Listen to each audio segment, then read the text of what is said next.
Welcome to the Mets Pod. On today's show, we recap the boys taking 3 of 4 from the Rockies with an old-timers day to remember mixed in. We also look ahead to a vital series at City against the Dodgers, questions on offense, Mark Vientos on fire, and as always, close out the show answering your mailbag questions. Reminder to subscribe to the Mets Pod at Apple Podcasts, Spotify. You can watch on SNY's YouTube or wherever you get your podcast.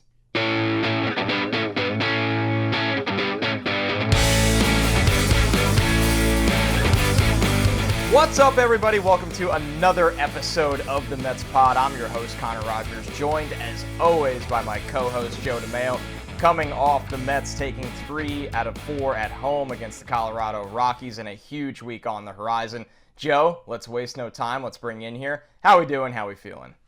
We're feeling good. It was a blast to be at Old Timers Day out there on Saturday. So that was a really fun time. It was cool to see everyone come out, and I talked about that I was going to go last week. Actually went through with it, and it was a really fun time. Yeah, so give me a feel. What was the atmosphere like? Because I was in a wedding, but I was keeping up on the good old Twitter machine, and it was just incredible to see not just the videos, but the pictures of this team, which you and I have deemed a pretty special one in our history of watching the Mets, whether it was DeGrom, whether it was McNeil, mixing in with Mets legends and the amount of former Mets that showed up to this, how much it was put together and funded thanks to Steve Cohen.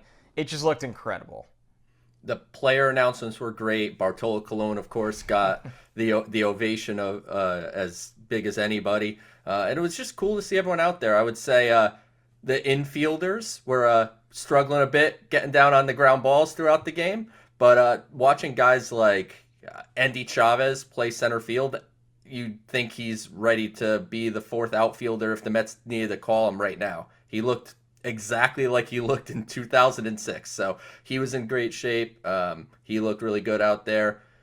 I was pleasantly surprised to see how hard Mookie Wilson hit the ball. Like he really barreled the ball up pretty good. So it was really fun seeing everybody in uniform, and the player introductions to me was what it really was all about. Just to see what everyone looked like, see the fan reaction to everybody, and then of course the game was fun. You had Al Leiter throwing the ball to the backstop, and you saw a little bit of everything. But Bartolo, when he first started, just threw like legit fastballs to start. And I think they were like, Bartolo, it's not a tryout for the Mets. It's old timers day. He thought it was. Yeah. He assumed like if he performed really well at Old Timers Day, he would just stick around maybe. But it was a heck of a time, and I got to take it in with my mom, so that was really cool. That's awesome. And in the middle of all, or that was in the middle of all, a series where the Mets had to go out and take care of business, because we know how tight this division has been as you and I sit here today. The Mets are up 3 games in the NL East over the Braves. The Braves, shockingly, actually losing a couple of games to the Cardinals. But most importantly, the Mets taking 3 of 4 against the Rockies. It's funny as we look at this and go, man, with the way Scherzer pitched on Sunday, they really should have swept. But with that being said, the sky is not falling. It feels like somebody different steps up in every single different series. I'll say this, Joe, once again, he would have made, or would have been, the unsung hero if this was the midpoint of the season now. David Peterson, every time he gets an opportunity, steps up. He's been nails all year. It's funny how our image of Peterson, right? We often, because of how much talent is on this team, we look at him as, this, 6th or 7th kind of starter that maybe could fill in the bullpen. He's a former first-round pick, and it's really all come together for David Peterson this year with a lot of opportunity in the rotation. He's capitalized on them. So it's big for the Mets to take care of business here. Yeah, Peterson was throwing strikes this weekend, which is big for him because his stuff has really ticked up this year. You've seen him touch upwards of 97 and even 98 miles an hour, I think, in one of the nationally broadcast games. At least that's what they said he hit. But either way, the fastball velocity's up. The slider is an elite pitch. There's no way around it. He gets swing and miss rates up with the best in baseball on the slider. So it's just a matter of, can David Peterson consistently throw strikes? He did so on Saturday against Colorado, had a great outing in a time where the Mets really needed someone like him to step up in that moment. And it's going to be interesting as we progress here over the next couple of weeks. I mean, Tyler McGill is starting a rehab assignment. Obviously, he's coming back with a vision towards being a part of the bullpen, but he's on the precipice of coming back. Carlos Carrasco is progressing well and should be back sooner than later. At that point, you're looking at that move of David Peterson to the bullpen, give him that 3 week or so look to see, is David Peterson the guy that needs to be the lefty out of the bullpen in the playoffs? Because chances are you're only going to carry one. With the shifting of starters to the bullpen, it's not like you're going to be carrying 8 relievers in the postseason. So yeah, huge for David Peterson. And overall, the weekend, would we have liked the offense to do more? No question. And they certainly didn't do much in the Yankees series. So now you're looking at a 6-game stretch where the offense is going through a bit of a funk. But all things considered, you take 3 out of 4 the way you should have. Should have been a sweep. Yes, would have been awesome if it was. But I'm not one to go completely crazy about wins that aren't so pretty. For sure. Yeah. One more note on Peterson, 7-3 on the year and 16 starts. That strikeouts over 9 innings is up to 10.4, a significant career high for him. His final boss, Joe, is conquering the walks. Those are still at 4 over 9. That's a number that needs to go down for him to turn into not just a back-end starter, but if he conquers those walks over 9, he'd be a front-end starter. You're looking at a guy that could be a number 3 in the rotation, a borderline number 2, but that's a huge, huge thing to conquer. So back to your point about the offense, it felt like in those losses, right, the only loss the Rockies out of the 4 games, the loss to the Yankees, the Mets have reached a little bit of unknown territory for them this year where everybody kind of slumped at once. Pete was going through it for a while. Lindor is in a mini funk, but we see how much Lindor is overanalyzed in New York because he's carried this team a lot this year. But even when you look at, Naquin had that power surge for a while. Guys like that, and they haven't gotten really a ton out of Ruff. And trust me, folks, we're going to get into the Mark Vientos conversation on this show later today when we do our farm system report. So I think the glass half full approach here, Joe, is that this is still a really good lineup, right? Marte had a rest day on Sunday. Marte is a huge piece in that number 2 hole. Jeff McNeil is one of the best pure hitters in the National League. We've had this conversation. Jeff McNeil should probably be hitting in a better spot, but it's a matter of where you put him. Pete and Lindor are not going to be in funks forever. You're going to get your power from Vogelbach, and even a guy like Naquin. Canna has just been incredibly clutch. So we know where this team's holes lie. They're not going to get anything from catcher. It's as simple as that. Brett Baty has had some really nice flashes, but he's a really young player that wasn't supposed to be here. This team misses Luis Guillorme, and he's going to be back with this club when it's playoff time. So it feels like more of a bump in the road than what they are, besides the obvious that this is a team that is still lacking a little thump in the order. Fans, we're often prisoners of the moment to a degree, right? And right now, the offense, like we said, it is not clicking. But I don't think it's a big picture issue that, this offense isn't strong enough to make a run into deep into October. They need to turn it around. There's no question about that. And when you look at Francisco Lindor, yeah, he's had a tough stretch over the last few games. And, even if you kind of cherry pick a bit the stats, if you kind of don't count the Atlanta and Philly series where he hit 364 over that massive few game stretch. Yeah, massive games over that few game stretch. He's not been kind of what he was over the last, 3 months of the season where Lindor's been consistently fantastic. And there's a reason he's one of the top 10 players in all of baseball in WAR right now. So he's clearly been very valuable, very good. And, when you're a star on a playoff team in New York City and you make $340 million, you're naturally going to get criticized more than other people. It kind of comes with the territory. But yeah, I don't think we're looking at a big picture offensive issue, but they're certainly going through, I don't even want to say a skid, just a little rough patch, which I think often comes with a 162 game season. And, power, like you just mentioned, that's the one thing that, we have talked about for a few months that would be a bit of a concern for this team. And it still is. It's not a big power team. And I assume you'll see, come the offseason in 2023, you'll see some correction there by the front office and maybe see them shade a little more towards power. But we could worry about then. And for now, just, continue to enjoy this team that has, as of this recording, the 3rd best record in all of baseball. So all things considered, while we're poking these holes here and poking these holes there, still a fantastic team, and yeah, it's definitely an enjoyable summer.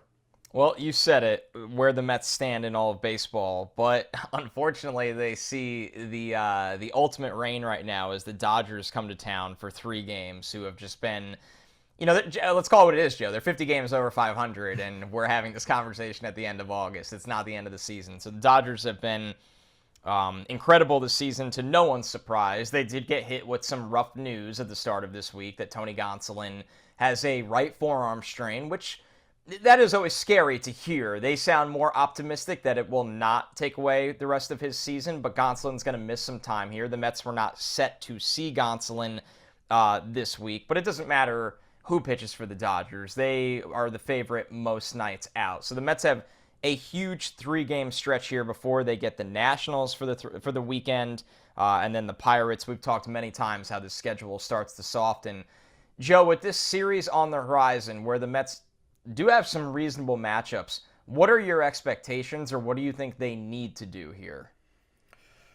I hate to use the word need here at the end of August. That's fair. They have a 3-game lead right now. They have a 3-game lead, but you don't want the Dodgers to come into town and just run through you for 3 games. Yeah. You don't want it to be a demoralizing series. Ideally, you're taking 2 out of 3. If you play good games and lose 2 out of 3, I don't think that's the end of the world. But there's no question that it's a litmus test for the Mets. The Dodgers, like you said, they're 50 games over 500.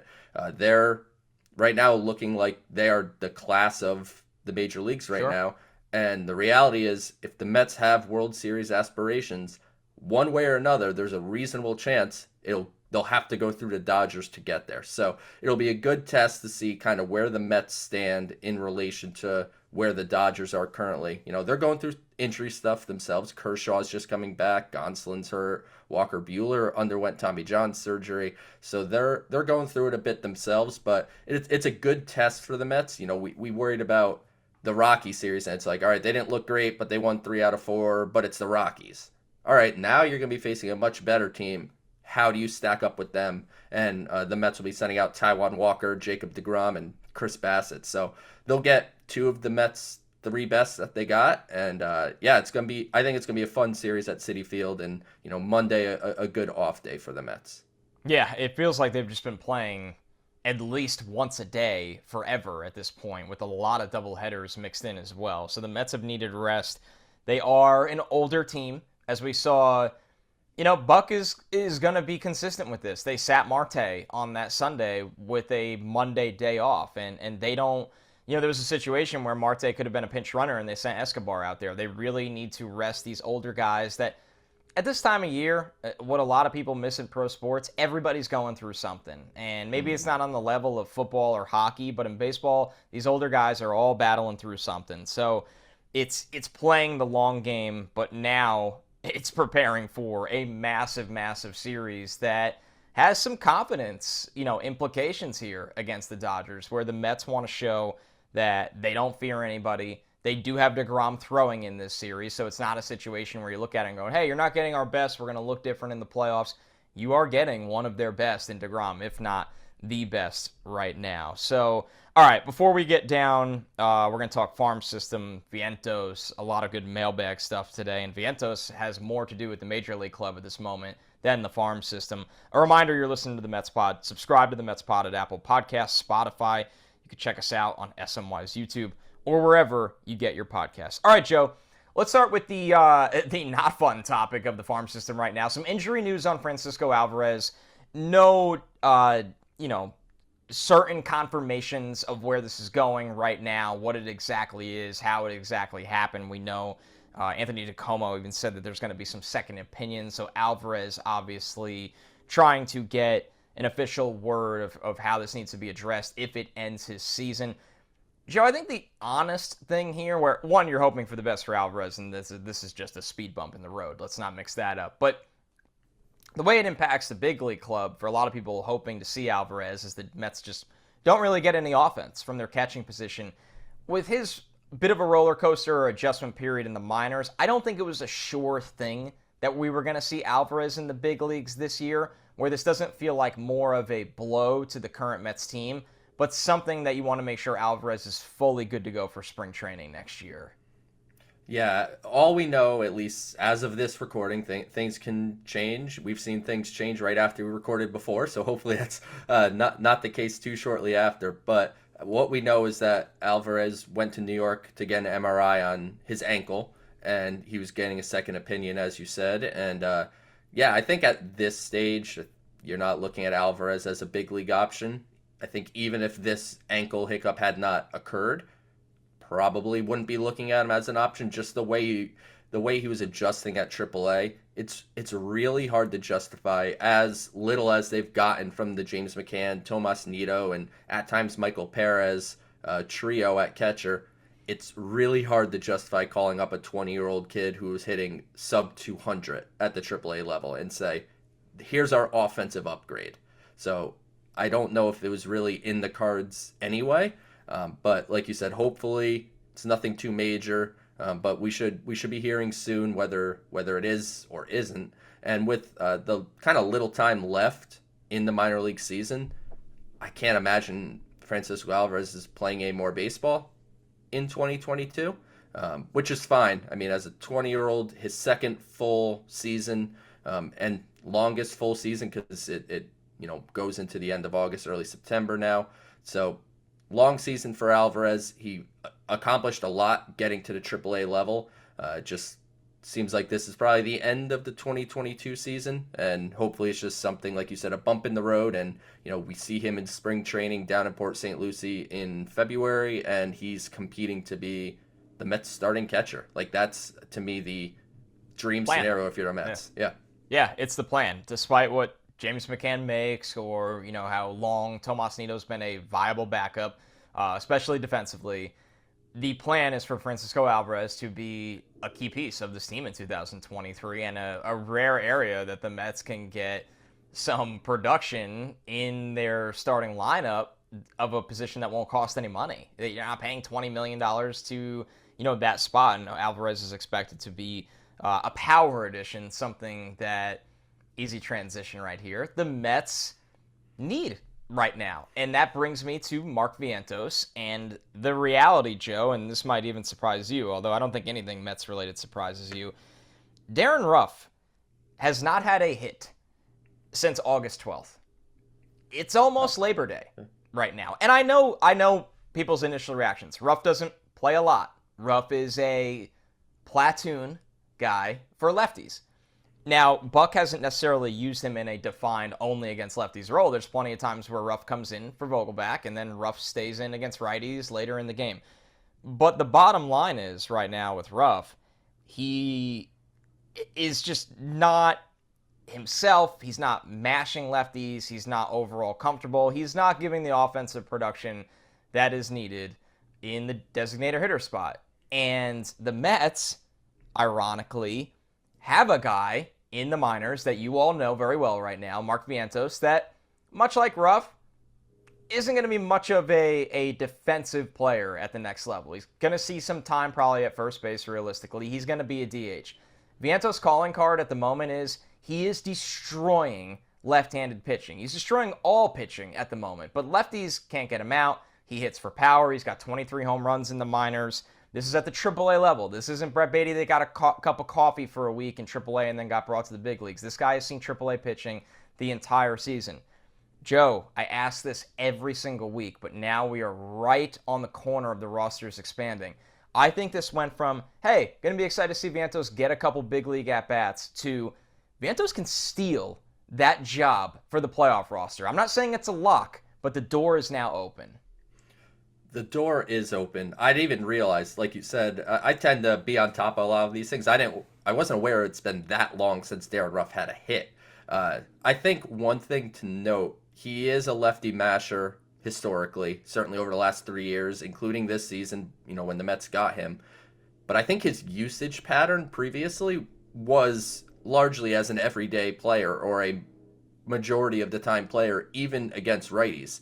And some people are maybe he turns around here over the next month, but some people aren't necessarily cut out to play once a week, because sure, it's hard.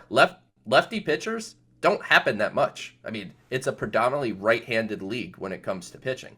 So Vogelback is going to be playing every game against righties. So if you're looking at a guy like Ruff to only play once in a blue moon, essentially, one, you look back on that trade and wonder, was it really worth giving up the price that they did for a guy that isn't going to play very much, especially when you had a guy like Mark Vientos sitting in AAA, mashing lefties, and he's in like one of those mini skids, so to speak, right now. He's 2 for his last 17 as of this recording, so he's struggling a tiny bit, but he's been fantastic pretty consistently all season.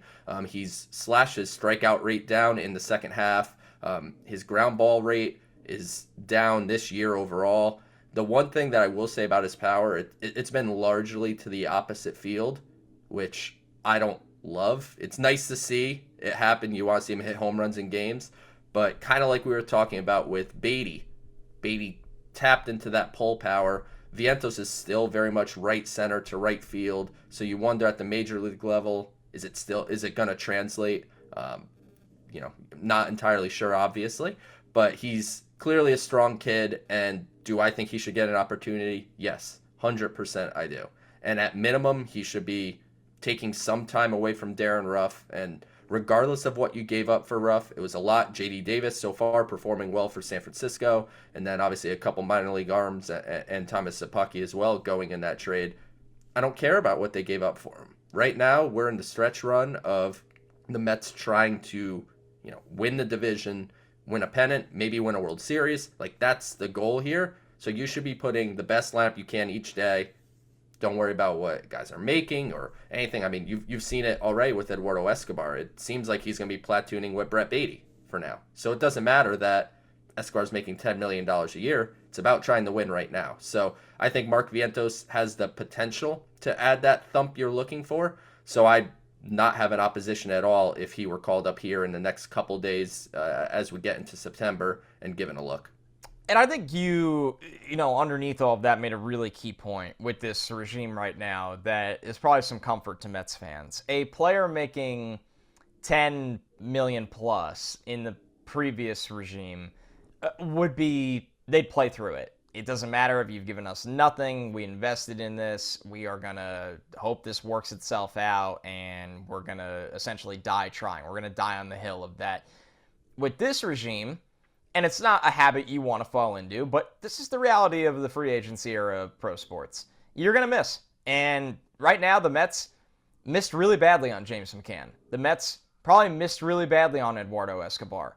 But the Mets can survive that because of the financial power of Steve Cohen. The Mets, you know what the Mets didn't miss on that's changed their entire franchise this year? Starling Marte, Francisco Lindor, Max Scherzer, on and on. We could do this all day. Mark Canha, on and on and on. You're gonna miss when you spend money. But do you have the guy? Are you willing to accept that, swallow those costs, not cry over the spilled milk, and use your younger talent maybe to supplement that? And to be fair to Escobar, he probably can thrive in a more right-handed kind of role. He has not hit as a lefty this year, switch hitter, but he can thrive against lefties. So it's, always looking for a little bit of a good sign here. The Mets are finally an organization, I think, that understands how to set up guys to succeed. They do, and it's also a merit-based system, which is how sports should be. You earn the playing time, and when you're a contender, that's how it has to be. It can't be forced down, fans' throats that, like you said, Eduardo Escobar is making $10 million a year. He's playing third base, and he's eventually going to figure out how to hit right-handed pitching.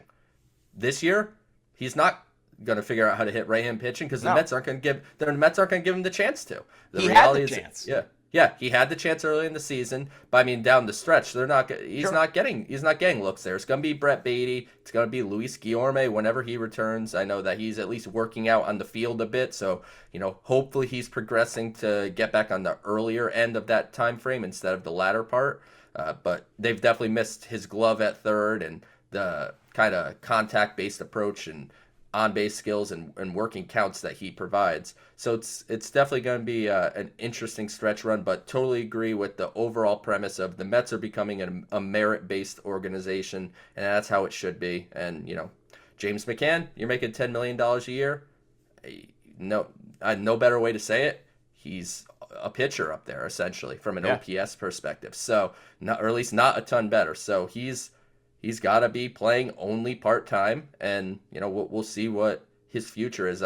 His 2 years of contractual control beyond this year, I would not expect that he'd be seeing through that full 4-year contract. Yeah, that's going to be a big conversation for when this pod continues throughout the entire offseason. Just a little friendly reminder to everybody right there. All right, Joe, let's get into the mailbag. Got a lot of really good questions, as we always do, trying to mix up who makes a little mini appearance on the show here. This one from Nick Pauly, who asked, is it time to see Trevor Williams in a higher leverage bullpen role? What do you think has made him so effective lately? Joe, before we get to that two-parter, Trevor Williams this year, 2.84 ERA, incredibly effective, only walking 2.5 batters over 9.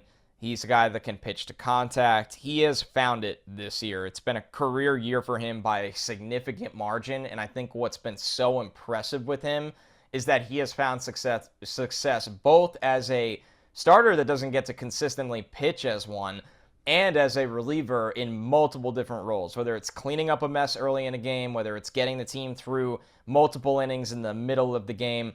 Trevor Williams has been an incredible piece for this team that was a borderline throw-in of the Javi Baez trade. But, Joe, I will throw the part to you. Do we need to see him in a higher leverage role, especially as September is going to be a time to really figure out what this team wants to be in October? And what have you seen from him that has led to this breakout? I honestly like him where he's at. He's been fantastic. He's got a over 20 inning straight scoreless streak, I believe, still at this point. Crazy. So yeah, he's been fantastic. But I really don't want to see him in higher leverage spots. I think where he's at is kind of where he belongs. And that's, the multi-inning, that's cleaning up if a starter exits early. That's starting when there's a doubleheader. You need someone to start in a pinch. He's capable of doing that. I think what's been big for him is location this year. Not just location as far as throwing strikes, like you mentioned, his walk rate, but commanding within the strike zone. Because let's not be naive here. Trevor Williams is not blowing guys away with his stuff. It's 90 to 92 on the fastball. The slider's like a pretty decent pitch. The changeup's a decent pitch. But he's pitching smart. He's locating in and out of the strike zone, keeping hitters off balance, and that's really what's been big for Trevor this year. But when we're talking about high leverage, I want to lean on Seth Lugo. I want to lean on Adam Ottavino. Hopefully they could get Trevor May going. He looked really good on Old Timers Day. I know he's been very rough since he came back, but you kind of saw the previous Trevor May on Saturday, so hopefully that's a sign of things to come. And Tyler McGill is starting a rehab assignment. So he's a guy that you and I have talked about essentially, it feels like every week on the show for the last month of he could be a potential impact arm. So to me, I don't think Trevor Williams needs to be thrust into high leverage spots. But he, like you said, he's been an incredibly valuable piece, and the Mets aren't where they are exactly without Trevor Williams. No, absolutely. He's been, once again, the Mets have been able to overcome a variety of injuries this year, largely in part due to Peterson being phenomenal and Trevor Williams being able to be a glue guy, be this chess piece of, because this is what Peterson has struggled with. Peterson is extremely effective as a starter. He has not been able to find his legs as a reliever yet, and we're hoping that's something that will come in due time this season. Trevor Williams, it just doesn't matter. It's incredibly impressive to have a mindset of, I can pitch in a pivotal role on any given day. Not just when, hey, Trevor, you're slotted in to start the doubleheader in 3 days. Or when he wakes up and it's, hey, so-and-so's on the mound who usually gives us 6 or 7 innings. Oh, there's an injury. I need to go, 4 innings tonight. It's a really hard role to pull off, and it's one that is just incredibly impressive. So, all right, let's get to, I got 2 more questions here. A pretty heavy mailbag day. This one from Steve Miller, who did have a great comment in here that the Kidcaster, Eddie Cross, killed us ketchup guys on hot dogs. I know we are, obviously pro ketchup on the hot dog here. At least I am. Steve Miller upset about that as well. But a more serious question. Do you think Dom will be the one they call up for a bat when they expand rosters? Will they instead just ride it out with Dom in AAA this year and make a decision in the winter? Guillorme coming back and Baty already up could leave Dom for sure out. Joe, I'll be honest with you. I forgot Dom Smith is healthy and playing minor league baseball games consistently right now because with Vogelback being up, they have their lefty bat-only kind of guy. Vogelback has been a really nice addition for this team. Unlike Ruff, Vogelback has given you exactly what you could ask for. He's working counts, he gets on base, he hits for power. Listen, he's not an all-star caliber. He has been an all-star, but he's not some superstar DH, but he's what you paid to get him. He's been fine. Joe, is there any world where we see Dom Smith again this year? So first off, Eddie, the kid caster, did an absolutely fantastic job. Oh, he knocked it out of the park. Yeah, he did a great job, but he's got to get behind the All-American. If your hot dog doesn't have ketchup on it, you could add others. You could add mustard. You could add other things too if you want, but a hot dog without ketchup, to me, doesn't feel American. But what do I know? I'm with you. Yeah, I'm with you. As far as Dom Smith goes, I remember because I watch more Syracuse Mets baseball than I'd be proud to admit. It's while the Mets are on, it's typically on my laptop, and I'm watching those games routinely. And Dom's doing a good job down there, but there's no spot for him on this big league team. There's no reason for him to be a September call-up unless there's an injury to Vogelback, perhaps. I know that he's kind of nursed the hamstring a bit, but it seems like he's just gonna jog it off, and he'll be okay here in the coming days. But as far as Dom Smith, I don't see it. I don't see any reason for him to be here this year. You could reassess in the offseason. He's arbitration eligible. I have to assume he's a non-tender or trade candidate. I don't think by any means he's warranted, an arbitration raise. So can't envision him being a part of the rest of the 2022 Mets, barring some injury issue. And we'll see what his future is in New York. He was a guy that was talked about being traded a month ago, at the trade deadline, and obviously that didn't come to fruition. So we'll see how the next few months go for Dom, but I wouldn't expect him over the next month. No, I think right now it's pretty clear the Mets are, if anything, looking just for a righty bat that can really take advantage of left-handed pitching in key spots. And they have a young guy in that everybody's been eager to see, and we'll see if he can do it. And then, bringing up Baty is a good point in this as well. That's going to be an interesting conversation, Joe, that we'll get to when it arrives. But when Guillorme comes back, Guillorme is going to play. Escobar is going to be on this role. Yeah, we'll see. Yeah. Let's see. Don't discount it. Baty getting hot or something like that. Yeah, Guillorme is certainly a couple weeks away. Yeah, so that's the key part. We have time. Yeah, so Baty's going to be able to either stake claim that he should be playing third base, and Guillorme comes back as the kind of utility infielder that gives, because I'm sure as you progress through September, there's a chance you'll give Lindor a breather a day here. McNeil will get a day off here and there. So having Guillorme is certainly valuable, but to me, Baty, especially when they didn't send him down when they brought Escobar back and they designated Yolmer Sanchez instead, that to me said, we want to get we said the Sporkle and all that stuff. It's going to be fun on the 2022 Good luck. Mets. Yeah, but the opportunity is there for Brett Baty to take the third base job for the remainder of this season and into the playoffs. There's no denying that opportunity is there. Now we just see over the next couple of weeks if he's able to take advantage of it. One note on Baty, Joe, that's encouraging with him and why you can envision a chance of a breakout is he hits the ball hard. There's not cheap outs very often with Baty. Baty is hitting the ball hard. We've seen in, 18 at-bats or whatever it is, 2 home runs already. I know he's hitting below 200, but he's not been an issue in the field. There is reason to believe, and he's a young player, so if he has success this year, great. If he does not, it's going to be fine. But there is a little sample size there of, okay, if you give Baty some time, he might figure it out here in these next couple weeks.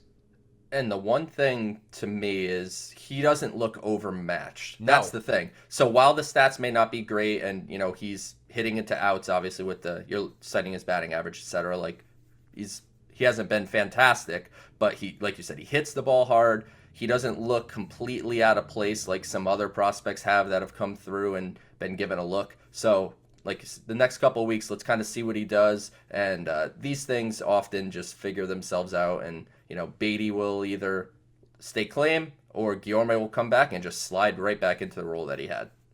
All right, last question from the mailbag on today's show. From Clayton Caldwell, he asked, is it time to switch up the batting order a bit?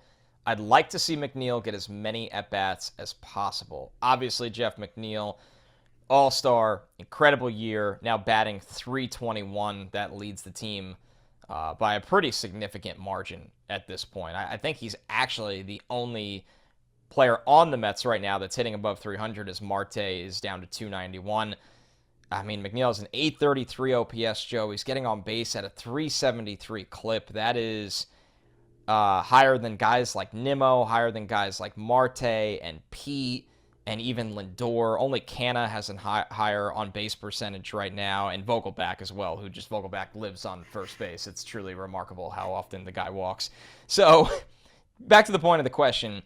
This is something that internally, and we've had this discussion on the show, but our ultimate end of it was, there's nowhere to really put him. I am a little frustrated when I see Jeff McNeil batting 6th or 7th or whatever it may be, and the days he bats higher than that is because a key player is getting rest, and those days are few and far between. But I admittedly, and I said this last time, Joe, I don't know the solution. Maybe it's something when you're playing weaker teams in September you can experiment with. The only thing I'll say is, Brandon Nimmo is the double-edged sword here, and I'll say why. You can't take Nimmo out of the leadoff spot. He is the king of making a pitcher open the game with 8+ pitches. It's like truly unbelievable when a pitcher has to take 8 pitches to get through their first batter. Nimmo, good walk rate, gets hit by a lot of pitches, finds a way on base. Nimmo, quietly, because of this how successful his team has been, is not having a Nimmo year, Joe. He's been improved in center field, which has been a huge plus. He's had really big moments, but he's only getting on base at a 354 clip there, where he's a 400 on base guy. That's a big difference for Nimmo. Am I insane for, hey, couple games in September, throw McNeil in the leadoff spot? Or is that just something, hey, we don't want to mess with anyone in this spot? We know Marte won't come out of the 2-hole.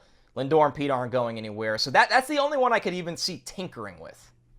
Yeah, that's the only one where you have a shot, and maybe Buck does give it a look, like you said, a day here, a day there. But certainly right now, Nimmo's one of the guys that's kind of going through it a bit. He's certainly not, like you said, he's not having a typical Nimmo year, but right now he's struggling a bit. But you wonder if you drop him down to the 7th spot, then you're putting Nimmo down at 7 or whatever. You order the bottom 3 where there's a lot of struggling going on, and I don't think you really. Yeah, I really don't think you want to make 1/3 of your lineup that kind of problem. So I think it's tough because you don't get a 320 hitter every year. Like, this is not a this not is in this era of baseball.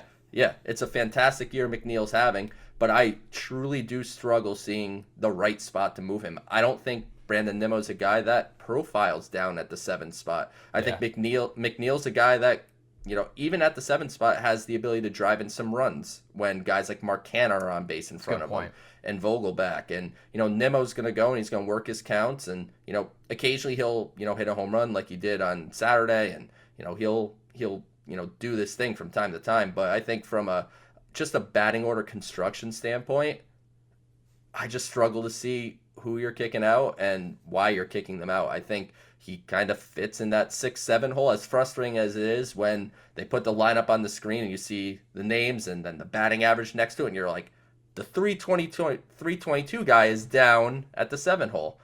So it's frustrating to see that, but I think from just the way the Mets are put together, I think that's kind of his spot. It's tricky. It's because the reality is McNeil, who is matchup proof, which is pretty rare in this era of baseball to have and I'm not saying matchup proof like, oh, he's really good against righties and he's mediocre against lefties. McNeil is hitting 323 against righties and he's hitting 316 against lefties. McNeil is incredible against anybody out there. Now, the other problem is, Joe, if you do bat him leadoff, it might be great to start the game off. The 8 and 9 hitters don't ever get on base. So when you have an inning where, once again, the 8 or 9 guys are never getting on base, it also starts to defeat the purpose of McNeil being able to drive the ball and get hits. So there's just a lot here. The other one I'll say, that you can call me crazy for this one, but once again, September is the month where you can mess with some different things. The Vogelback spot for McNeil intrigues me a little bit, because you would obviously have Lindor and Pete, who do a good job of getting on base, and then McNeil, who's really good at driving in runners, and then Vogelback pushed down of the order does give something that McNeil really doesn't to the bottom order, which is some pop, where can you hit a couple home runs at the bottom of the lineup where, let's be real, the Mets catchers don't hit any home runs. Baty hasn't been here long enough where you're making any, decisive decisions, and he's hit 2 home runs already. But realistically, that's going to be a lot of Luis Guillorme down there. He doesn't hit home runs. Maybe Vogelback can bring that dimension to the bottom of the lineup where you do get a couple home runs, like Mark Canha's given in that 6th or 7th spot.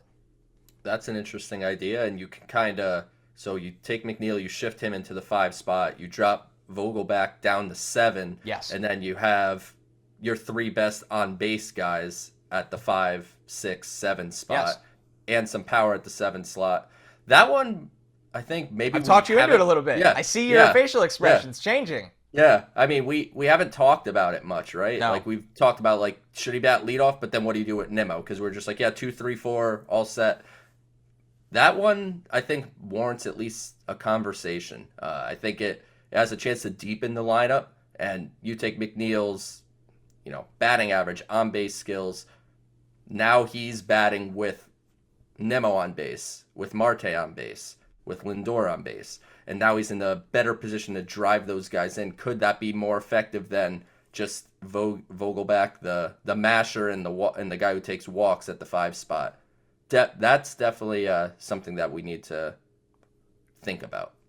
Yeah, it's interesting to me. And, part of it is, ironically, to go against my own argument, although I don't really buy a ton of stock into this, batting 5th, he's only hitting 246 in, 36 games. That's a pretty good sample size. Well, batting 6th, for whatever reason, in 29 games, almost the same sample size, he's batting 350. So I don't know any of the rhyme or reason to it. Like, it doesn't. That's a drastic difference. But maybe we need to give it one more try in September. Clearly, the Mets, though, they go through all these things even more than us, where they have a rhyme or reason to everything. But obviously, a fun show today, Joe. This is going to be, hey man, you and I are sitting here recording an episode of the Mets pod a couple days away from Labor Day, going into September, and the Mets matter so much in the big league picture of Major League Baseball. And that alone, my friend, is so damn exciting right now that I can't wait for this month. I had my big fantasy football draft over the weekend, and it was the least prepared I've ever been for fantasy football, because more often than not, the Mets are selling at the end of July, early August, and then you just kind of hang around and you check in here and there. But the Mets are taking all of my attention, so I mean, hopefully my fantasy team does well. But yeah, no, it's definitely exciting, and I think it's turning over a new leaf, which I think is big here. I don't think this is. When we think back to 2015, it was like 2015 was awesome, 2016 was pretty good, and then boom, back down. I don't think this is a team that's with Steve Cohen at the helm and with the infrastructure he's putting in place and with the stars on the team. Like, I don't look at this as, all right, the Mets are having a good year and then, we'll see about next year. I think they are truly building that team that's going to be a contender year in and year out. Will they win 100 games a year like they're pacing to this year? Maybe not. But I think the times are changing here in Queens, and while things have been imperfect over the last few days, let's not forget where they're at. Let's not forget how they've got here. Like, they're at 82 wins as we record today, going into the Dodger series, and they missed Max Scherzer for almost 2 months. They didn't have Jacob deGrom until after the All-Star break. So the Mets are a really good team that are not playing to their fullest potential at the moment, but it's been an exciting summer. It's going to be an exciting stretch run and into the fall. And, hopefully in November, we're still here talking about Mets baseball. It would be a beautiful thing. Reminder to subscribe to the Mets Pod at Apple Podcasts, Spotify, SNY's YouTube, or wherever you get your podcast. Thanks so much, everybody. We'll catch you next week.